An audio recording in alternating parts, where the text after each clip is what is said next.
Next up, talking about bottlenecks, not only bottlenecks, but exposing bottlenecks, important, is Carst. Give it up for Carst. Right. So, since I'm about to go fast, I would like you all to remain seated, keep your arms and legs inside the vehicle at all times, and have fun. So, just in case people do not know me, I am Carst. I am a webshop backend engineer. And one of the things we want to do, or we do every year with the teams working on the webshop, is at the beginning of the year we set up a manifesto of the things we'd like to do. And as it turns out, this year we actually want our webshop to go fast. Or, as we say it in the manifesto, is that we want to be the fastest e-tailer in the Netherlands and Belgium. So we are actually doing quite all right, but just to give some indication, so how fast is the webshop? By raise of hands, how many requests per second do you think the webshop is serving at this moment? More than 100? Yeah. More than 500? Yeah. 1,000? Okay, 1,500 maybe? Actually, slightly less than 1,500. We're at 1,400 requests per second at this moment. To give you a sense of perspective, that it means that during this talk, we will have served 2.5 million requests. And on average, we take about 200, clicker problems, we take about 200 milliseconds to serve each request. So the risk with having a lot of requests at this speed is that the moment you start slowing down even a bit because of some issues somewhere, is that all the other requests start to pile up waiting for their turn. And in the end, you turn up in a big traffic jam. So you want to figure out, I see Lulu watching, yes, this is in China. So this is a talk about diagnosing and finding these bottlenecks. Well, I can probably point out that it's somewhere around here, but in a web shop, it's not always that easy, or in any bigger software application. So when I talk about finding performance issues, and people always try to think, or people always think that this is some kind of black magic. But with all kinds of magic, if you start drawing back the curtain, there's actually just a person fiddling around with some buttons and knobs, and they typically have a process to achieve the effects they want. So during the years I've been doing this, I came to see that my process is actually quite close to the empirical cycle that, well, I know from science. And it's a cycle, and it consists of 5 steps, basically. You have first observation. You see that something odd or interesting is going on. You then induce an hypothesis that tells you, or that would explain these observations. From this hypothesis, you design experiments that will confirm your hypothesis, hopefully. You then carry out the experiments, and finally you evaluate to see whether or not your hypothesis was true. And because this is a cycle, you can then go back to the start and go again, if you need to. If your hypothesis was good, you might not need to form another experiment. So let me try and map this to how we do performance analysis. First off, observation. You see something is up. So this is an example I'll be using during the rest of this talk. And this happened in our acceptance environment at the end of March. So no customers were harmed in this experiment. But what you see is that we have a 90th percentile response time for product pages in particular. That was at around a minute. So way more than this average 200 milliseconds we were serving. And it wasn't just product pages, but product pages were the clearest problem. And next to that, what we also observed immediately was that the logging system was deadlocking at some point, which means that every code that needs to go through the logging system is actually waiting for it to come free before they can continue. So this was becoming a huge issue. And this was a performance test we ran before releasing the webshop to production, like we do every working day. But we needed to be sure that this was, whether or not this was code, and if it was code, what issue was causing this, because we cannot expose our customers to 50 seconds of waiting per page. So observations might take other forms. So typically it's high response times. Sometimes you see things like garbage collection going up, either in count or in time, and that means that the JVM is doing more time in garbage collection than actually serving requests. Or memory going up, which might mean that garbage collection is imminent, or it might mean that your application is about to crash, which tends to slow down applications. Sometimes it's too much threads in use. There are other indications. They tend to show up on your looking glass or on your text messages, or you might have Grafana graphs for it.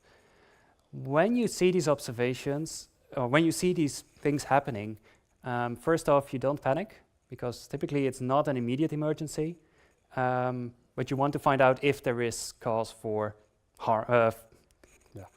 if there is cause for concern. So it's called triage in medical terms. You want to know who is affected, how much money are we losing, how many customers are waiting, and who needs to be involved to fix this. Secondly, you do mitigation. That takes the pressure off. So if you're in production and your system starts reacting weirdly, it might be enough to restart it. If you just released a new version, it might be a good idea to roll back to the previous version, things like that. It depends a bit on your OpEx to know exactly what you want to do, but all of this is intended to help you really take the pressure off and give you time to actually investigate. So when you start your investigation, most importantly is to start communicating as early as possible and keep communicating. Internally, I use HipChat for it. Typically I create a Jira ticket as well, because that also helps me writing down any observations, any hypotheses I might have.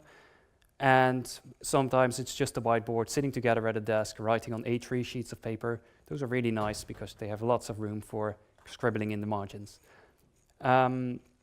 And also, if it's a metrics, if it's a thing you see in metrics, like you typically will, it's good to start a Grafana board that just shows this metric over time, so you see at what point things happen. And it also allows you to later on, when you start doing further investigations, add other graphs that might correlate with your performance issues. So next up is actually forming these hypotheses. And to do this, you need to be as specific as possible. It's not just like, it's slow because we did some code change, because a code change might have several hundreds to thousands of lines of code, or you just want to be as specific as possible. And to help in this, I tend to focus on diffs, both version changes, Git diffs, so actually code change differences in the code itself, but also configuration changes, dependent systems or services going up in their versions or down in their versions. I try to formulate my hypotheses as timelines, because that tells me first this happens, then this happens, then this happens. And then the things that are at the end of the timeline are most likely caused by my initial problem, and they help me in figuring out what's really important to focus on. And again, write it down, communicate like, okay, this is probably what's happening. These are our hypotheses. I am not trying to find proof at this point in time for my hypotheses.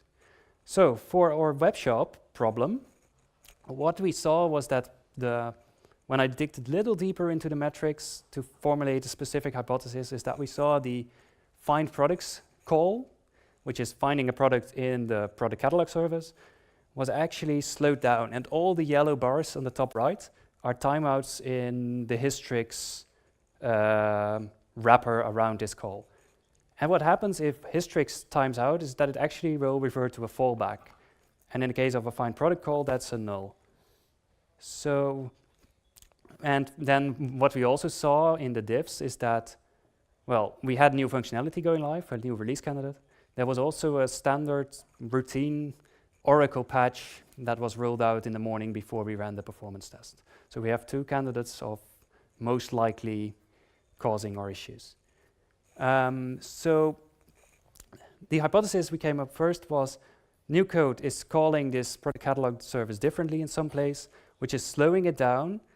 Then the circuit breaker trips up because of these timeouts, returning a null.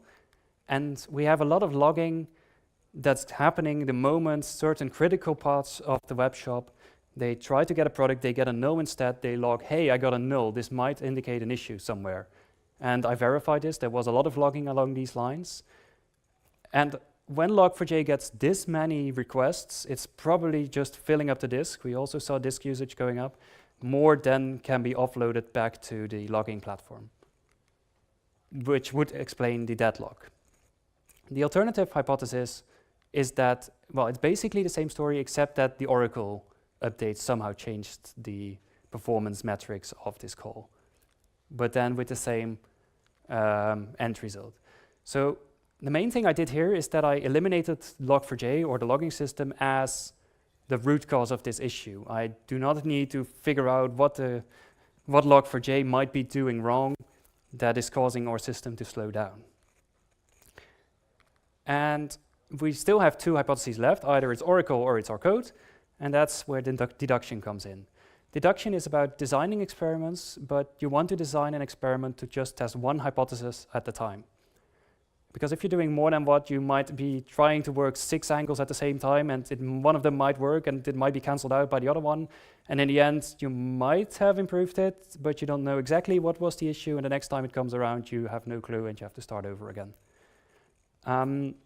So typically, our experiments are designed around performance tests, and it's really good if you can somehow get some form of local reproduction, because then you can iterate quickly. And remember that you're working with code, so you can just add code if you need it. If you have a hypothesis, it's slow because it's calling this weird service in this way, then maybe just throw away that code and see how it behaves. Maybe you can add some extra metrics around suspicious parts of your code. I don't have it in my slides because of time, but afterwards come find me and I'll tell you a really cool story about how we solved a really weird performance issue in the traffic service.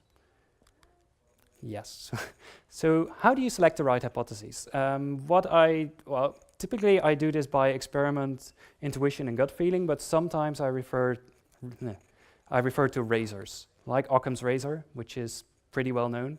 So it's if you have multiple possible answers or possible hypotheses, you pick the one which makes the least assumptions, and that helps in designing an experiment because you don't need to test as many assumptions in your experiment. Another one is Sutton's law, which is pick the most likely explanation first, because typically it will be that one. Another one that I found out when researching this talk, and it's just too cool not to share, is this guy.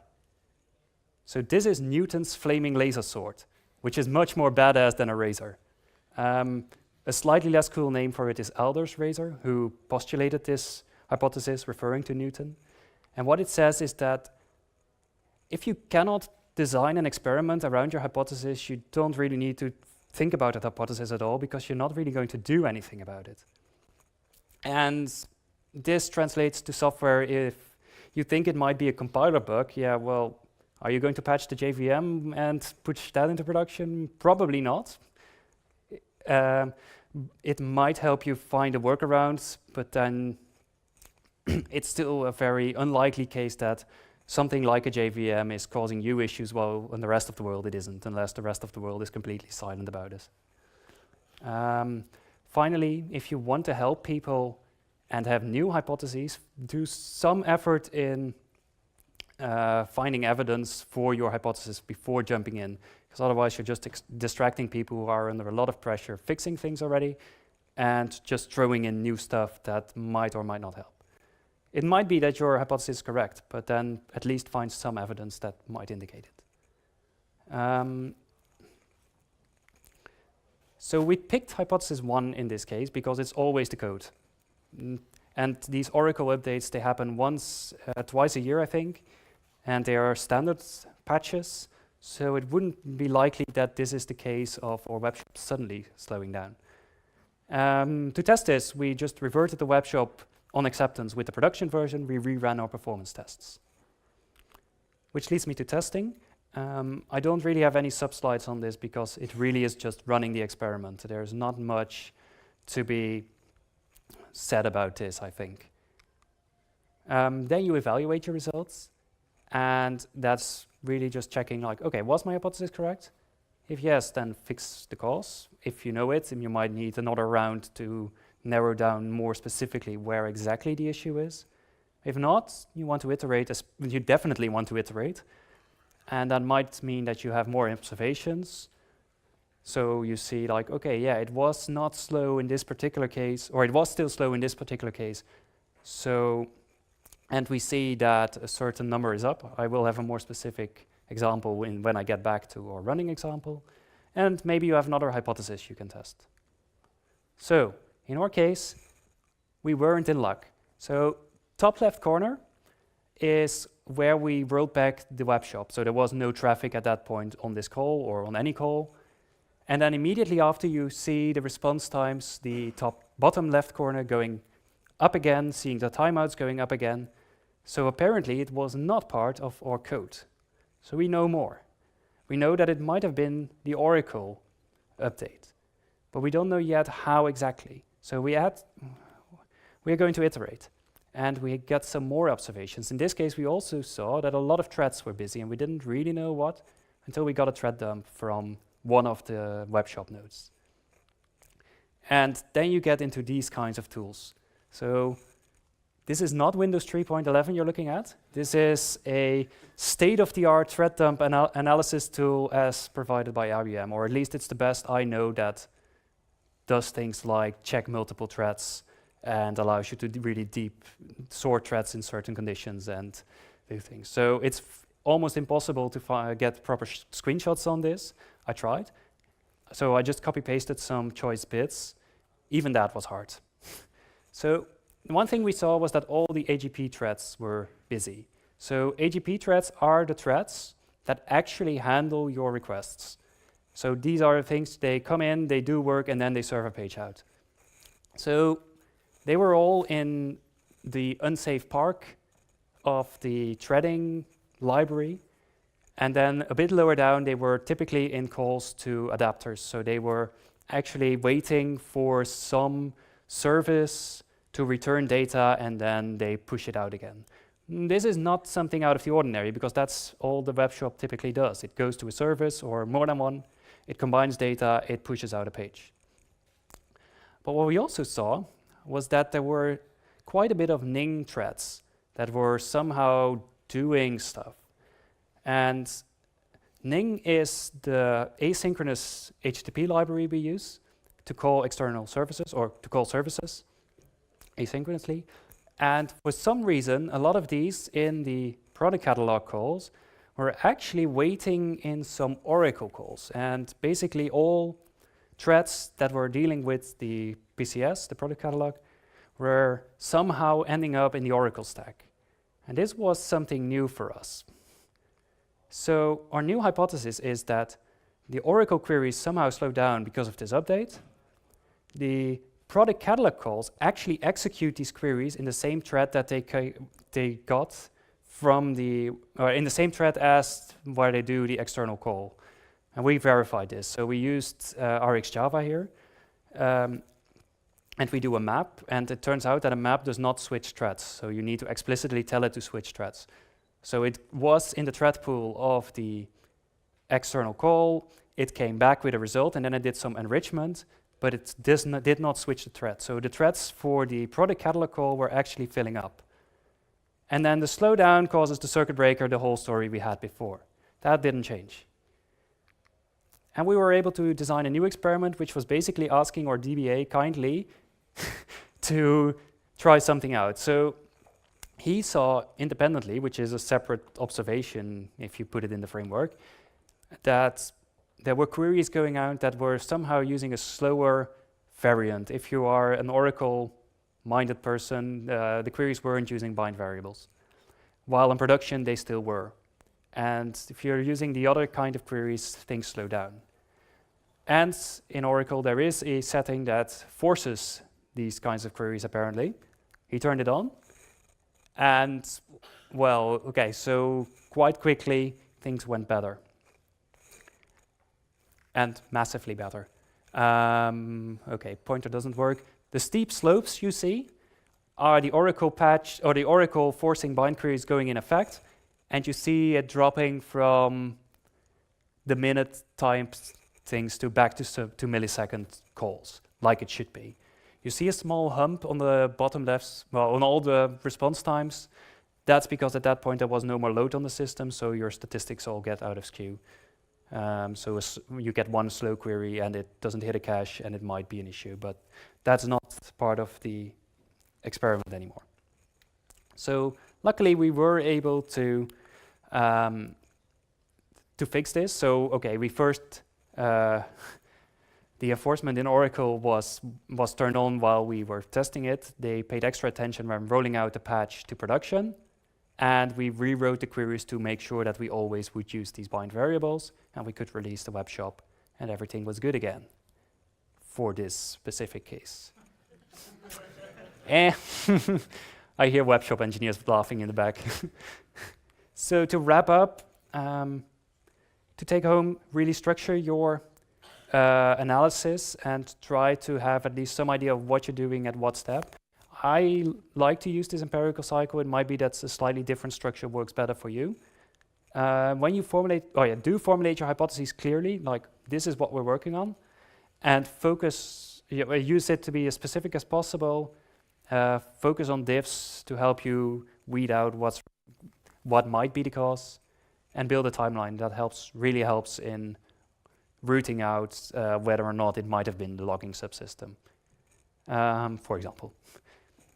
Run one experiment at a time, and then iterate if needed, so don't give up if you are hitting a wall, but try to take a different tack, and then it really helps if you already wrote down what you saw, what you did, and maybe you need someone else to look at what you saw as well. And then do keep communicating, because even I do sometimes forget to tell someone like Martijn, who is in charge of releasing, that, yeah, we're looking at it and we're making headway or not, and then he doesn't know whether or not the web shop release is in jeopardy. So now there is still some magic left, and that's especially in things like, okay, tools I didn't touch on because I just have half an hour. And there are quite a bit of tools that you would need to know a bit in depth, and you have to play around with them. There is good news that Anne and I are planning to make a training around these performance issues. Anne is really good in garbage collection tuning and more middleware tuning. And I know how to use these tools, and we are trying to combine that into one training, maybe of multiple sessions that will explain you and give you a bit more hands-on experience with these things. We don't have a fixed date yet, but it will be coming up, hopefully end of summer. So, thanks.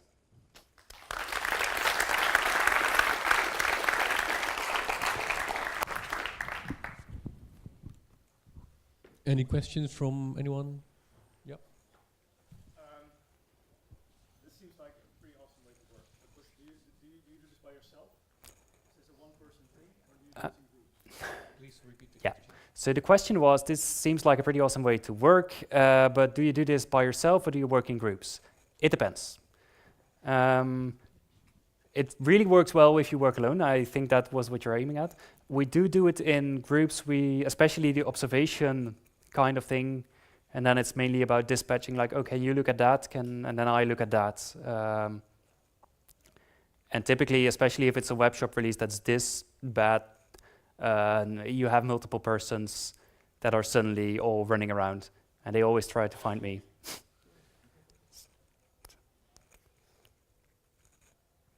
Yeah. How long did it take for you to solve that problem, and were customers in the meantime still waiting 50 seconds? So the question was, how long did it take us to solve this issue, and were customers still waiting 50 seconds per request? So to answer the last part first, this only happened in the acceptance environment in this case, so no customers were actually touching it. They were just not seeing new features because we didn't release this version, obviously. And how long did it take us to solve this? I think 2 days, 2 working days. Because it was on acceptance, we didn't have to stress out and make extra hours just for the sake of it. And the 2 days were mainly because we didn't have enough slots to do real proper performance testing. This is still an issue occasionally. But yeah, so around 2 days in this case. Did you also have access to Oracle Enterprise Manager to check on the database? We did not. Oh, sorry. Question: did we have access to Oracle Enterprise Manager to check on the database? That helps a lot. Right. In this specific case, it would probably. Yeah. When we so we talked to Remy when we started to suspect the database more firmly, and then he probably has access to this, but yeah, he was also busy with other things at that point, and so their communication could have been better, I think. But yeah. But you can ask access to that too if you want. Okay. Everybody can get it. I will consider that. We are trying to move the webshop away from direct database access, so hopefully we don't need it as often as that. Yeah. Could this have been prevented? Could this have been prevented? Yes, write good SQL. Fair enough. So yes, we could have been writing better SQL. Of course, this query had been in for 4 years, so we didn't expect that to suddenly blow up. I think what could have been prevented was the longer overhead in fixing it, because we didn't do any performance tests directly after the database update. If we had done that, we wouldn't have to look at all the code anymore. We would have immediately seen that it was the database and focused our investigation on that. Yeah, like it said, it was a sleeping bug for 4 years or so. So we had no real cause to suddenly suspect it now. Alexandra? Did you manage to reproduce it locally? In this case, so did we manage to reproduce it locally? In this case, not, because it was this specific database setup that was causing issues. Oh, my laptop is going to sleep. So the I had other issues where I could reproduce somewhat locally certain things, but then I already knew more or less where to look at and could then zoom in on that part. What I then tend to do is, if I know it's just a product page and it happens for certain IDs, is I write something like a Gatling script that just runs along a local web shop and have a tool in place that allows me to see stacks or heap depending on what the problem is. Other questions? Ronald? No? Well, then... Again, please, big hand for Carst.